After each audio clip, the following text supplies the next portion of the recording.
ہمارے محلے میں ایک صاحب آ کر رہنے لگے۔ صاحب کیا تھے بلکہ طالب علم تھے، ایک دم سے ٹپ ٹاپ بنے رہتے تھے۔ ان دنوں میں بھی کالج میں پڑھا کرتی تھی۔ کالج سے آتے جاتے اس آدمی سے میرا آمنا سامنا ہوتا تھا، وہ بھی شاید میری طاق میں ہی بیٹھا رہتا تھا۔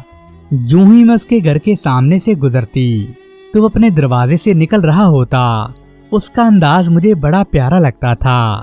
چھٹی کے دن ہمارا سامنا نہیں ہو پاتا تھا تو میں اپنے کمرے کی کھڑکی سے اس کے مکان کی طرف چوری چھپے دیکھتی تھی کہ شاید وہ بھی کھڑکی میں کھڑا ہو۔ ایسے ہی تھوڑے دن گزر گئے۔ اس نوجوان کا نام، ایک دن اس نوجوان کی ملاقات میرے والد صاحب سے ہو گئی۔ سلام علیکم کے بعد میرے والد صاحب نے پوچھا، بھائی نئے پڑوسی ہو کیا؟ آؤ میری بیٹھک میں چل کر چائے پیتے ہیں۔ جب میرے والد نے ان کا نام پوچھا تو اس خوبرو نوجوان نے اپنا نام اکبر شاہ بتایا۔ واہ، نام تو بڑا پیارا ہے۔ والد کا کیا نام ہے اور بیٹا تم کہاں سے آئے ہو؟ جناب میرے والد کا نام سرمد شاہ ہے اور میں سیالکوٹ سے آیا ہوں اور لاہور کے سرکاری کالج میں نے داخلہ لیا ہے، اور یہ مکان جس میں میری رہائش ہے یہ میرے والد صاحب کے ایک دوست عبداللہ صاحب نے کرائے پر دلوایا ہے۔ واہ بھائی، کیا خوب بات کہی آپ نے۔ سیالکوٹ کے میاں سرمد شاہ تو میرے کلاس فیلو تھے۔ وکیل ہے نا تمہارے ابا جان؟ جی ہاں سر، میرے ابا جان بالکل وکیل ہیں۔ اس طرح ہماری بیٹھک میں بیٹھے بیٹھے میرے والد اور اس نوجوان کے درمیان کافی باتیں ہوئیں۔ اکبر شاہ کے والد سے جب سچ مچ کا تعلق نکل آیا تو میرے والد محترم نے کہا، ارے میاں اب گھر میں اکیلے رہنے اور خود چولہا پھونکنے کی کیا ضرورت ہے؟ ہمارے گھر کے ساتھ ایک چھوٹا سا پورشن ہے، میں تو کہتا ہوں تم اپنا سامان اٹھاؤ اور ہمارے گھر کے ساتھ والے ایک پورشن میں شفٹ ہو جاؤ، تمہیں وہاں کرایہ بھرنے کی کیا ضرورت ہے؟ ویسے بھی تمہارے والد میرے بڑے اچھے دوست تھے۔ دوستو، اکبر شاہ انکار نہیں کر سکے۔ اگلے دن وہ کرائے کا گھر اور سارا سامان لے کر ہمارے بنگلے کے ساتھ چھوٹے سے پورشن میں شفٹ ہو گئے۔ اب صبح شام کا کھانا ہمارا ملازم اس کے کمرے میں پہنچانے لگا۔ میرے والد نے اسے بیٹا بنا لیا تھا کیونکہ میرا تو کوئی بھائی نہیں تھا اور وہ بھی ابا جان کے اخلاق سے بڑا متاثر تھا۔ اس نے بڑا منع کیا کہ جناب اب تکلیف کیوں کرتے ہیں، میں باہر سے کھانا کھا لیا کروں گا، لیکن میرے والد بھی ضد کے پکے تھے۔ وہ کہنے لگے، نہیں بیٹا، باہر سے کھانا کھانے کی کیا ضرورت ہے، تم ہمارے ساتھ ہی کھانا کھایا کرو۔ اب تو اکبر شاہ امی جان کو بھی سلام کرنے لگا تھا۔ کبھی کبھار تو وہ ہمارے ڈرائنگ روم میں بھی آ جاتا تھا۔ جب سب ہمارے گھر پر ہوتے تھے سب سے مل کر خاصی گپ شپ رہتی تھی۔ جب سب باتیں کر رہے ہوتے تھے تو میں ان کے سامنے نہیں جاتی تھی۔ ایک روز میرے ابا جان نے اسے کہا، بیٹا زیبا کے پیپر ہونے والے ہیں، سائنس کے 2 مضامین مجھے بڑے مشکل لگتے ہیں، اگر تم میرا کہنا مانو تو شام کو اس کی تیاری کروا دو گے کیا؟ تم پر بڑا احسان ہوگا، یہ میری بڑی پیاری بیٹی ہے، میں نہیں چاہتا کہ یہ امتحانات میں فیل ہو جائے۔ انکل، اس میں احسان کی کیا بات ہے؟ میرے لیے یہ خوش نصیبی کی بات ہے، میں تو آپ کے حکم کی تعمیل کروں گا، میں ضرور زیبا بیبی کو پڑھا دیا کروں گا۔ میرے دل میں تو شروع کے لیے اس کے لیے جذبات تھے، پڑھائی کے ساتھ ساتھ دل ہی دل میں تو اس کی محبت کے سبق بھی پڑھنے لگی تھی، اور میں نے اپنی سوچوں میں اسے اپنا شریک حیات بھی مان لیا تھا۔ وہ میری جانب متوجہ ہوا اور میں نے سمجھ لیا کہ اس کے دل میں بھی میرے لیے محبت باقی ہے۔ جب سارے امتحان ختم ہو گئے تو ملاقات کا جواز بھی ختم ہو گیا، مگر دل کی لگی مجھے اور بے چین کرنے لگی۔ وقت اور تیزی سے گزرنے لگا۔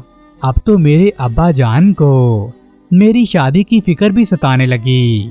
ابو کی نظر میں اکبر شاہ ایک شریف نوجوان تھا، اگر وہ اشارتاً بھی کہتا تو فوراً میرے والد محترم میری شادی اس کے ساتھ کروا دیتے، مگر اکبر شاہ نے ایسا کوئی اشارہ نہیں دیا۔ بالآخر میں نے اسے کہا، اکبر تم جلد اپنے والدین کو لاؤ اور میرا رشتہ مانگو، ورنہ میرے ابا جان میری شادی کہیں اور کرا دیں گے۔ میں فی الحال شادی کرنے سے مجبور ہوں جب تک مجھے کوئی نوکری نہیں ملتی۔ جب اکبر نے مجھے یہ بات بتائی تو میں تو پریشان ہو گئی۔ میں اسے سمجھانے لگی، اکبر میں تم سے بہت پیار کرتی ہوں، میں تمہارے بغیر زندگی گزارنے کا تصور بھی نہیں کر سکتی۔ تو آگے سے اکبر بولا، مجھے کم سے کم 5 سال اور لگیں گے، اگر تم 5 سال انتظار کر سکتی ہو تو پھر تو ٹھیک ہے، ورنہ کوئی اچھا سا رشتہ دیکھ کر تم شادی کر لو، کیونکہ 5 سال کے بعد جب میں ایک بڑا افسر بن جاؤں گا تو میں اپنے والدین کو تمہارے گھر رشتے کے لیے بھیجوں گا۔ اکبر کے اس جواب سے مجھے بڑی مایوسی ہوئی۔ مجھے لگا کہ وہ میرے ساتھ سیریس نہیں ہے، وقت پاس کر رہا ہے، لیکن میں تو بڑی سنجیدہ تھی۔ اس معاملے میں دوسری لڑکیوں سے بڑی الگ تھی۔ آہیں بھرنے اور وقت ضائع کرنے کی بجائے میں نے اسے تعلق ہی توڑ لیا، کیونکہ اس میں میری بھلائی تھی اور والدین کی خوشنودی بھی تو اسی میں تھی کہ میں اپنی والدین کی بات مانوں۔ انہی دنوں اکبر کا تبادلہ ہو گیا اور وہ ہمارا شہر چھوڑ کر کہیں اور چلا گیا۔ اس کے بعد وہ کبھی واپس نہیں لوٹا، نہ ہی اس نے میرے حالات جاننے کی زحمت کی کہ میں کیسی ہوں، کہاں رہ رہی ہوں، میری شادی بھی ہو گئی ہے یا نہیں۔ مجھے اس کی یاد شدت سے آتی تھی، لیکن میں نے اپنے دل کو صبر سے باندھ لیا تھا کہ جو چیز حاصل ہی نہ ہو اس کے پیچھے کیا ہلکان ہونا۔ وہ بھی شاید اپنی زندگی کی رنگینیوں میں کھو گیا تھا۔ اس نے کبھی پلٹ کر میری خبر بھی نہیں لی، تاہم میرے دل میں کبھی کبھار اس کی یاد کی ٹیسیں اٹھتی رہتی تھیں۔ میری شادی والدین کی مرضی سے کرا دی گئی۔ دوستو، ایسے ہی وقت گزرتا گیا۔ میں 2 خوبصورت بیٹوں کی ماں بن گئی۔ شوہر بڑے اچھے تھے، آمدنی بھی کچھ زیادہ نہیں تھی، لیکن وہ میرا بڑا خیال رکھتے تھے۔ میں بڑی مطمئن زندگی گزار رہی تھی۔ کبھی اکبر شاہ کی یاد آتی تو میں دل ہی دل میں اپنی ناکام محبت کا گلا گھونٹ دیتی تھی اور شوہر اور بچوں کی خدمت میں لگی رہتی تھی۔ سارا دن گھر کی مصروفیات میں وقت گزرتا۔ ایسے ہی شادی کے تقریباً 15 سال گزر گئے، یکے بعد دیگرے۔ میرے امی اور ابو بھی انتقال کر گئے۔ اب میرا شوہر ہی میرا سب کچھ تھا، میرے بیٹوں کی خوشیاں اور ان کا مستقبل ہی میرا سب کچھ تھا۔ خدا کی مرضی ایسی ہوئی کہ ایک روز دفتر جاتے ہوئے میرے شوہر کا ایکسیڈنٹ ہو گیا اور وہ موقع پر ہی جان بحق ہو گئے۔ یہ میرے لیے بہت بڑا صدمہ تھا۔ میں بے آسرا اور یتیم بچوں کی ماں بن گئی۔ میری کفالت کرنے والا کوئی نہیں رہا تھا۔ اب مجھے پتا چلا کہ شوہر ایک عورت کے لیے کتنی بڑی نعمت ہوتا ہے۔ انسان کو در در کی ٹھوکریں کھانی نہیں پڑتی۔ میرے شوہر مکان تو میرے نام کر گئے تھے، میرے والد مکان میرے نام کر گئے تھے، لیکن میں نے والد کے مکان میں رہنا ضروری نہیں سمجھا تاکہ اسے ٹھیک کرا کر کرائے پر چڑھا سکوں، تاکہ ہماری ضرورت کے لیے کچھ رقم کا بندوبست ہو سکے اور ہماری روزی روٹی بھی چلے، کیونکہ میرے شوہر تو وفات پا چکے تھے۔ 2 بچوں کی کفالت کی ذمہ داری میرے سر پر تھی۔ میں کرتی بھی تو کیا کرتی، میرے پاس تو کھانے پینے کے بھی پیسے موجود نہیں تھے۔ ایسے میں نوکری کی تلاش میں نکل پڑی۔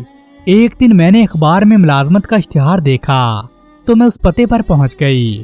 کلرک نے مجھے بتایا کہ درخواست دے جائیں، پرسوں انٹرویو ہونے ہیں، اس لیے بی صبح 10 بجے لازمی پہنچ جانا۔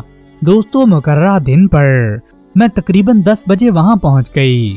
جب انٹرویو کے لیے صاحب نے بلایا تو میں دیکھ کر حیران رہ گئی کہ میرے برابر والی کرسی پر ایک اور صاحب براجمان تھے۔ ایسے لگتا تھا جیسے میں کوئی خواب دیکھ رہی ہوں۔ وہ بالکل اکبر شاہ تھے۔ میں اس آدمی کو کیسے بھول سکتی تھی جسے میں نے شدت سے چاہا تھا۔ آج پورے 17 سال کے بعد میں نے اسے دیکھا تھا۔ وہ بالکل ویسا ہی تھا، مردانہ وجاہت کا شاہکار، بالکل اسی طرح خوبصورت نظر آ رہا تھا جیسے 17 سال پہلے نظر آتا تھا۔ ایسے لگتا تھا زمانے کی گردش نے اس پر کوئی اثر نہیں کیا۔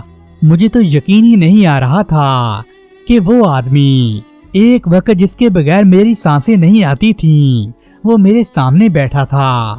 اس نے بھی حیران نگاہوں سے مجھے دیکھا۔